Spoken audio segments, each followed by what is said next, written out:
What do I have to do to marry you, human? The alien woman really wanted him. The neutral trade station Helios Gate floated in silent balance between three star systems. It was one of the few places in the galaxy where enemies stood side by side without weapons. Laws here were strict, violence was forbidden, cooperation was required. Humans had joined Helios Gate only 10 years ago. Compared to ancient alien empires, that was nothing. Still, humans had already earned a strange reputation. They were not the strongest, not the fastest, not the most advanced. But when something broke, humans fixed it. When someone was in danger, humans stayed. Ethan Hale was one of those humans. He was not famous. He did not hold a high rank. He wore a simple engineer uniform with worn gloves and a tool pack slung over his shoulder. He worked long shifts in the lower rings of the station, where power lines hummed and gravity sometimes failed without warning. Ethan liked machines more than crowds. Machines made sense. They followed rules. If something failed, there was always a reason. That day started like any other. Ethan was inside Maintenance Sector C, checking a secondary power conduit.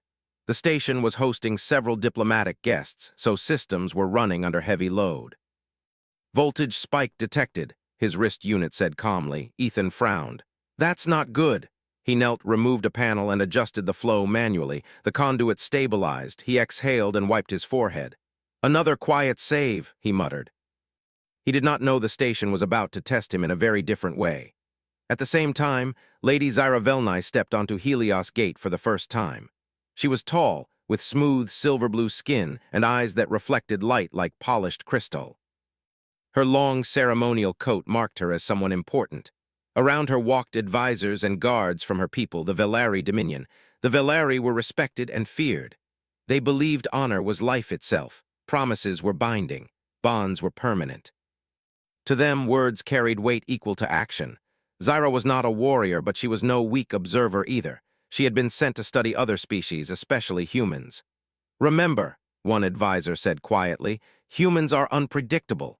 Zyra nodded. That is why I wish to observe them closely. She did not yet know how close that observation would become. 2 hours later, Helios Gate trembled. At first, it was small, a vibration through the floor. Then alarms echoed through the station. Warning, the station voice announced. Primary energy loop unstable, evacuation protocols preparing. In the diplomatic wing, confusion broke out. Guards moved fast. Delegates shouted in dozens of languages. Zyra stood still, eyes sharp.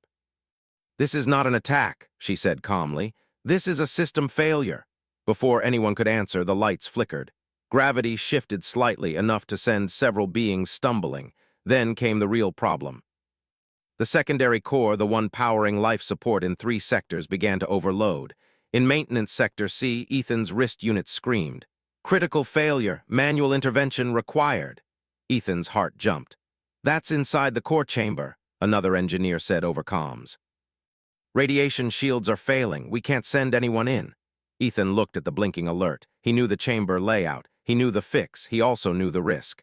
If the secondary core collapses, Ethan said, life support in the diplomatic wing goes down. Silence followed. Finally, the supervisor spoke. Ethan, we can't order you to go. Ethan already had his helmet on. I know, he replied. I'm going anyway. He cut the channel before anyone could stop him. The core chamber was hot, loud, and unstable.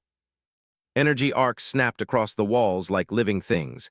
Ethan moved fast, securing himself with magnetic clamps. His gloves shook slightly, not from fear, but from effort. Come on, he whispered, adjusting the flow regulator by hand. Just hold together. Alarms screamed louder. The radiation meter climbed. In the diplomatic wing, Zyra suddenly stiffened. What is happening? She demanded. A station official answered, shaking. A human engineer entered the core chamber manually. Manually, Zyra repeated. That area is unsafe. Yes, the official said. But if he does not act, thousands may suffer. Zyra's eyes narrowed. He chose to go in knowing the danger? Yes. Zyra felt something shift inside her chest. Among her people, such a choice carried deep meaning. Inside the chamber, Ethan locked the final control into place. The energy surge slowed. The core stabilized. The alarms fell silent. Ethan sagged against the wall, breathing hard. System stable, the station voice announced. Crisis resolved. Cheers echoed through Helios Gate. Medical teams rushed to the chamber and pulled Ethan out. He was tired, slightly injured, but alive. As they guided him toward the infirmary, he noticed a group waiting nearby. At their center stood Lady Zyra. She stepped forward, ignoring her guards' warnings. "You," she said, her voice clear and strong. "Human engineer." Ethan blinked. Hi." She studied him carefully, not his uniform, not his tools, but his expression. There was no pride there, no demand for praise, only quiet relief that the station was safe. "You risked yourself," Zyra said. "For others you do not know." Ethan shrugged weakly. "It was my job." A murmur spread through the gathered aliens. Zyra inhaled slowly. Then she did something no one expected. She bowed her head slightly, a sign of deep respect among the Velari. "My people value such actions above all else," she said. "To us this is the mark of a true life partner." Ethan's eyes widened. "I'm sorry, what?" Zyra straightened and spoke words that would echo across the station. "What do I have to do to marry you, human?" Silence fell. Guards froze. Diplomats stared. Even the station system seemed to pause. Ethan nearly dropped his helmet. "Marry me," he repeated. "Yes," Zyra said simply. "I have seen enough." Whispers exploded across the room. "This is unacceptable," someone hissed. "Is this a Velari challenge?" another asked. "Are humans using influence rituals?" a third wondered. Ethan held up his hands. Wait, there's been a misunderstanding." Zyra tilted her head. "Explain." Ethan took a breath. "Where I'm from, marriage isn't decided like this. It's not a reward for bravery." Zyra frowned, not in anger but confusion. "Then what is it?" she asked. "It's a choice," Ethan said carefully, "by both people over time." The words seemed to surprise her. "A choice," she repeated softly. Around them, station officials panicked. Recorders activated. Messages were already being sent across the galaxy. Zyra looked at Ethan again, truly this time. "Then," she said, "I will learn your ways." Ethan opened his mouth to respond, but before he could, the station announcement sounded. "All delegates are advised to remain calm. Further discussion will be scheduled." Zyra turned to her guards. "We are staying." They hesitated, then bowed. As she walked away, she glanced back at Ethan. "This is not finished, human engineer." Ethan watched her go, his mind spinning. All he had wanted was to fix a machine. Instead, he had just changed his life, and maybe the galaxy. Helios Gate did not return to normal after Lady Zyra's question. It could not. Messages spread across the station faster than any alarm. Crews whispered in corridors. Diplomats argued behind sealed doors. Security patrols doubled in number, not because of danger, but because of uncertainty. A Velari noble had openly asked a human to marry her. That had never happened before. Ethan Hale sat on a medical bed in the infirmary, staring at the wall. A scanner moved slowly over his chest, humming softly. His injuries were minor, but station rules required observation. He barely noticed. His mind replayed the moment again and again. "What do I have to do to marry you, human?" "She can't be serious," Ethan muttered. A medic nearby raised an eyebrow. "From what I hear, Velari don't joke about things like that." "That's what worries me," Ethan replied. Across the station, Lady Zyra stood in a private observation chamber assigned to her delegation. The wide window showed Helios Gate rotating slowly against the stars. Her advisors stood behind her, tense and unhappy. "You have caused disruption," one said carefully. "The council chambers are demanding explanation." Zyra did not turn. "I spoke honestly." "Honesty is not the issue," another advisor replied. "Public bonding intent toward a human carries political meaning." Zyra folded her hands behind her back. "So be it." The advisors exchanged uneasy glances. "You do not even know this human," the first advisor said. Zyra finally turned to face them. Her expression was calm, but her eyes were firm. "I know enough," she said. "He placed the lives of strangers above his own safety. That is rare." "That alone does not define partnership," the advisor insisted. "In our culture," Zyra replied, "it does." Silence followed. Then she added, "But he says humans are different. I will understand before I act further." The next day, Ethan was released from medical care. He did not get far. The moment he stepped into a public corridor, a small drone floated up beside him. "Ethan Hale," it said. "Lady Zyra Velnai requests your presence." Ethan sighed. "Of course she does." They met in a neutral common room designed for cross-species meetings. The space was simple. Soft lighting, no symbols of rank. Zyra entered alone. Ethan stood up out of habit. Hello. Thank you for coming," Zyra said. He nodded. "I figured running would make things worse." A faint curve touched her lips. "You face matters directly. That is consistent." They sat across from each other. For a moment, neither spoke. Finally, Ethan broke the silence. "Look, about what you said yesterday." "Yes," Zyra replied. "I wish to speak further." Ethan rubbed the back of his neck. "I think there's been a big misunderstanding." Zyra tilted her head slightly. "Then please clarify." Ethan took a breath. "Where I come from, marriage isn't something you earn by one act. It's built over time, through shared experiences, trust." Zyra listened closely, her eyes never leaving his face. "You believe such a bond grows," she said, "not declared." "Exactly," Ethan replied. "And it has to be wanted by both people freely." Zyra considered this. "In my culture, when a worthy partner is recognized, delay is seen as disrespect." "That's not how humans see it," Ethan said gently. Zyra lowered her gaze for a moment. "I did not intend disrespect," she said. "I know," Ethan replied quickly. "I just don't want you to think I rejected you. I was just surprised." She looked up again. "Then you do not refuse." Ethan paused. "I don't even know you yet," he said honestly. Zyra nodded slowly. "Then I will correct that." Over the next few days, Lady Zyra did something no one expected. She stayed, not in private halls or guarded chambers, but in public areas of Helios Gate. She watched humans work, eat, talk, argue, laugh. She asked questions, many questions. Why do humans share food so often? Others were curious. A few were brave enough to answer. Ethan tried to keep distance, but it was difficult. Zyra found him anyway. She joined him during routine maintenance checks, standing quietly while he worked. "You do not command others," she observed one day. "I'm not a commander," Ethan said. "I'm just an engineer." "Yet others follow your suggestions," Zyra said. "Why?" Ethan shrugged. "Because I listened to them first." That answer stayed with her. Meanwhile, the Galactic Council was not pleased. Emergency sessions were called. Holograms flickered as representatives argued. "Velari bonding with humans creates imbalance," one delegate said. "Humans may be using influence methods we do not understand," another added. "This cannot go unexamined," a third insisted. Finally, a decision was reached. An official inquiry would be launched. Ethan learned about it during a late shift. A station officer approached him. "You've been summoned." "To where?" Ethan asked. "The council chamber," Ethan groaned. "I fix machines. I didn't sign up for politics." "Too late," the officer replied. The council chamber was massive. Species from across the galaxy watched from elevated platforms. At the center stood Ethan, and beside him, Lady Zyra.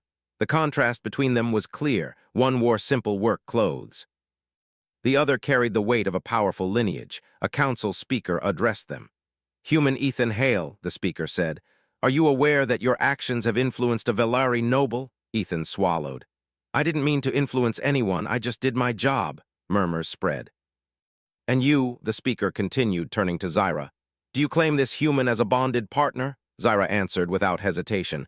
"I declared interest. I have not claimed." The room stilled. "Explain," the speaker demanded. Zyra straightened. "He informed me that humans value mutual choice. I respect this. Therefore, I seek understanding, not claim." The council paused. Ethan looked at her, surprised. The speaker leaned forward. "Then why persist?" Zyra turned slightly toward Ethan. "Because understanding him has value beyond bond." The council conferred quietly. Finally, the speaker announced, "An evaluation will occur. Both parties will remain under observation." Ethan opened his mouth to protest, but Zyra spoke first. "We accept." Later, as they walked out together, Ethan shook his head. "You didn't have to agree to that." Zyra glanced at him. "This scrutiny was inevitable," he sighed. "You really don't back down, do you?" "No," she said calmly. "Neither do you." He laughed despite himself. That moment did not go unnoticed. In the days that followed, Zyra continued to learn, not just about humans, but about Ethan. She saw how he stayed late to help junior engineers, how he checked systems twice, even when tired, how he avoided attention when praised. One evening, they sat in a quiet observation deck, watching cargo ships move like distant lights. "Why did you enter the core chamber?" Zyra asked softly. Ethan did not answer right away. "Because someone had to," he finally said. "That answer is not complete," she said. He smiled faintly. "No, but it's enough for me." Zyra looked at him for a long time. For the first time, she did not think of him as a symbol or example. She thought of him as a person. And that realization mattered more than any declaration. Helios Gate felt different after the council's decision. The station was still busy, ships still arrived, trade still flowed. But beneath it all, there was tension. Eyes followed Ethan and Lady Zyra wherever they went. Conversations stopped when they passed. They were no longer just an engineer and a noble observer. They were a question the galaxy did not know how to answer. The Galactic Council moved quickly. Within days, an official notice was delivered to both of them. Evaluation protocol initiated. Purpose, determine intent, influence, and cultural risk. Method, character-based assessment. Ethan read the notice twice. Character-based, he said. That sounds vague. Zyra read it once and nodded. It means they do not trust strength tests alone. That makes two of us, Ethan muttered. The first assessment took place in a controlled habitat ring. It looked peaceful, trees, artificial sky, flowing water. A council observer spoke from a hovering platform. This assessment is simple, the observer said. You will be presented with choices. There are no correct answers, only consequences. Ethan crossed his arms. That sounds worse than a test. Zyra remained calm. We are ready. Test 1, the easy path. They were led to a junction where two corridors split. A display activated. Path A, the observer said, leads to immediate personal gain, increased status, council favor. Another display lit up. Path B leads to increased effort, no recognition, but improves conditions for others. Ethan did not hesitate. Path B, he said. The observer raised a brow. You did not consult your partner. Ethan glanced at Zyra. She was already nodding. I agree, she said. Status without service is hollow. They walked down Path B together. Behind them, several council members exchanged looks. The corridor opened into a maintenance zone. Systems were outdated. Environmental controls were barely stable. A station worker looked up in surprise. You're assigned here, Ethan sighed. Looks like it, the observer's voice echoed. You may leave at any time. Choosing to remain will delay your evaluation. Ethan rolled up his sleeves. Then let's get to work. Zyra watched him for a moment. Then she removed her ceremonial coat and placed it aside. What are you doing? Ethan asked. Learning, she replied. She worked beside him, awkward at first, then better. She listened. She followed instructions. She asked before acting. Hours passed. When the systems finally stabilized, the workers cheered quietly. Ethan smiled, tired but satisfied. Zyra felt something unfamiliar in her chest. Not pride, fulfillment. Test 2, the dividing choice. The next assessment was less obvious. They were separated. Ethan found himself in a quiet chamber with a council representative. You are aware, the representative said, that continued association with Lady Zyra may complicate humanity's standing. Ethan frowned. What are you saying? You could step away, the representative said smoothly. End the matter now. Humanity avoids scrutiny. Your career advances. Ethan stared at the floor for a moment, then he looked up. And what happens to her? The representative paused. Her reputation may suffer. Ethan shook his head. Then no deal. You are not obligated to protect her, the representative pressed. Ethan's voice was calm. I know, that's why it matters. Elsewhere, Zyra faced a similar conversation. A Velari envoy spoke to her privately.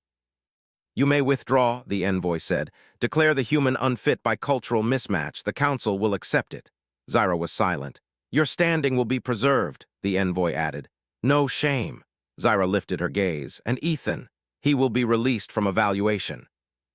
Zyra's jaw tightened slightly. No, she said. You would risk dishonor, the envoy asked. Zyra answered without hesitation. There is no honor in abandoning someone who acted in good faith. The envoy said nothing more. When Ethan and Zyra reunited, neither spoke about what had been offered. They did not need to. Something unspoken had solidified between them. Test 3. The unseen moment. The final assessment did not come with an announcement. No observers, no displays, just an ordinary day. Ethan was called to fix a malfunctioning transit lift in a low-traffic sector. Zyra accompanied him quietly. As Ethan worked inside the lift shaft, a sudden tremor shook the structure. The lift jammed. Emergency lights flickered on. Ethan's voice came through the comm. Zyra, stay back. I need to reset the stabilizer. Before she could answer, a support cable snapped. The platform tilted. Ethan caught the railing, but the stabilizer control was out of reach. Zyra reacted instantly. She anchored herself and reached for the manual override, putting herself in a risky position. Zyra, do, Ethan warned. If I do nothing, you fall, she replied. She activated the override. The platform steadied. The danger passed. Security arrived moments later. As medics checked them, Ethan stared at her. You didn't think, he said quietly. I did, Zyra replied. I chose. High above, unseen by either of them, council sensors recorded everything. That evening, the council chamber filled once more. The atmosphere was different this time, less hostile, more uncertain. The speaker addressed the assembly. These evaluations were designed to detect manipulation, ambition, or coercion. The speaker paused. We found none. Murmurs rippled through the chamber. Instead, the speaker continued, we observed consistency, mutual respect, voluntary sacrifice. The speaker looked directly at Ethan. You did not seek advantage, then at Zyra. You did not demand claim. The chamber grew quiet. These traits, the speaker said slowly, are rare. After the session, Ethan and Zyra stood alone near the chamber exit. So, Ethan said, did we pass? Zyra tilted her head. I believe the galaxy passed a test of its own. He smiled faintly. You always see the bigger picture.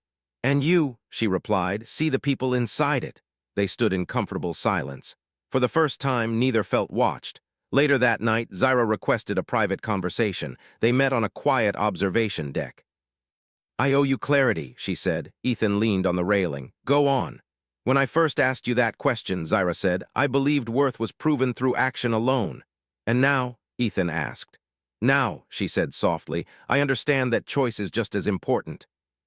She met his eyes. I will not ask again as a declaration, she said, only as a possibility. Ethan felt the weight of her words. I appreciate that, he said honestly. She nodded. That is enough for now. They watched the stars drift by. The galaxy had not changed yet.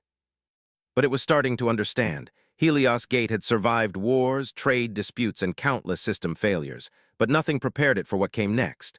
The warning came without drama. No loud alarm, no flashing red lights. Just a quiet system message that made every engineer freeze. External gravity distortion detected. Source, unknown. Estimated impact, critical. Ethan was in the middle of a routine check when his wrist unit vibrated. He read the message once, then again. This isn't good, he said under his breath. Across the station, emergency protocols activated. Traffic lanes shut down. Docked ships locked into place. The artificial gravity fluctuated slightly, enough to be felt but not enough to cause panic. Yet. In the command ring, station leaders gathered fast. Holographic displays showed a massive distortion forming near the station's outer boundary. It's a gravity surge, one analyst said. Not natural. Weapon? Another asked. Unclear, came the reply, but it's growing. Lady Zyra stood among them, calm but alert. What happens if it reaches full strength? She asked. The analyst swallowed. Structural failure, multiple sectors. In simple words, Helios Gate would break. Ethan did not wait for orders. He ran, through corridors, down lifts. Past crews scrambling to stations. He reached the central engineering hub and pulled up the gravity control systems. They're not designed for this, he said to himself. But maybe, a junior engineer looked at him. Sir, council clearance hasn't. Forget clearance, Ethan said. If we don't act now, there won't be a station left to ask permission from. He began issuing instructions. Reroute power, reinforce internal anchors, prepare manual overrides. The room hesitated. Then they moved. Lady Zyra watched the chaos unfold. She could have stayed in the command ring, her rank allowed it. Instead, she turned to her guards. Remain here, she ordered. They stiffened. Lady, this is not a request. She left before they could argue. The gravity distortion hit harder, lights flickered. Some corridors twisted slightly, metal groaning under stress. Civilians were evacuated toward reinforced zones. Panic spread, but not uncontrollably. Humans were everywhere, guiding, carrying, reassuring. Zyra noticed it as she moved through the station. Humans did not shout orders. They asked. They helped. They stayed until everyone else was safe. She found Ethan in Engineering Core 3, sweat on his face, hands moving fast across controls. You should not be here, he said without looking up. This area may fail. So might the station, she replied. Explain the situation. He did not argue, he explained quickly. The distortion is pulling unevenly. If we counter it wrong, we tear ourselves apart. And if you do nothing? Zyra asked. Same result, Ethan said grimly, just slower. Zyra looked at the system map. Where is the weakest point? She asked. Ethan pointed. Sector 9, civilian housing. Zyra's eyes sharpened. Then we reinforce there first. That will leave other sectors exposed, Ethan said. She met his gaze. Then we hold those manually. He stared at her. You're serious?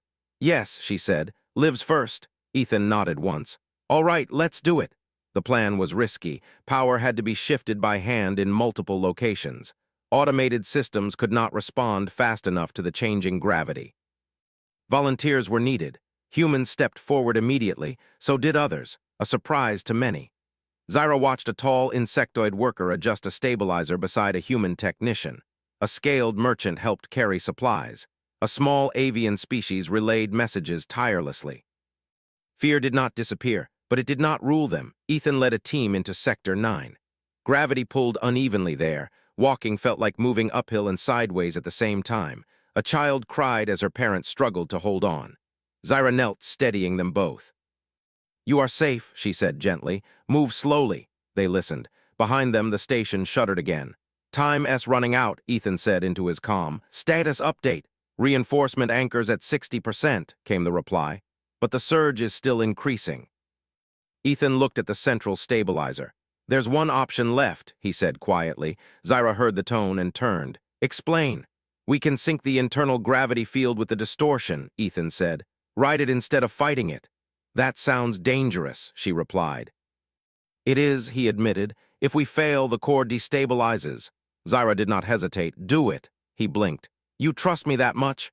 I trust your intent, she said, and your care for others. That answer mattered. They worked together. Ethan adjusted frequencies. Zyra coordinated teams across sectors, her calm voice steady over comms. Move now. Cheers broke out across Helios Gate as systems stabilized. Gravity levels normalizing, the station voice announced. Structural integrity holding. Ethan leaned back against the wall, exhausted. Zyra steadied him without thinking. You did it, she said. We did, he corrected. The aftermath was quiet, too quiet. Crews moved through damaged areas, repairing, helping, checking on the injured. Losses were minimal. Lives were saved. In the council chamber, leaders watched recordings of the response. Not just Ethan, not just Zyra. Everyone.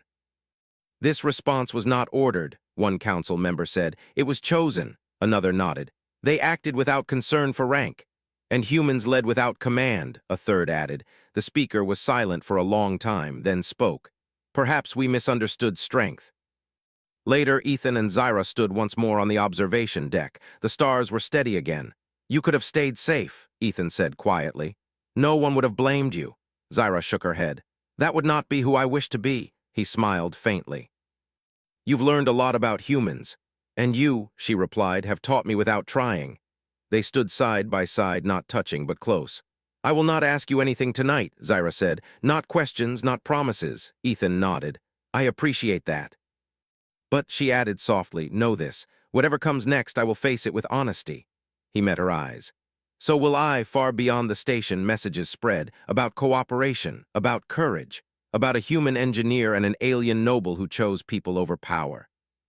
The galaxy was watching again, but this time it was learning. The station was quiet after the crisis.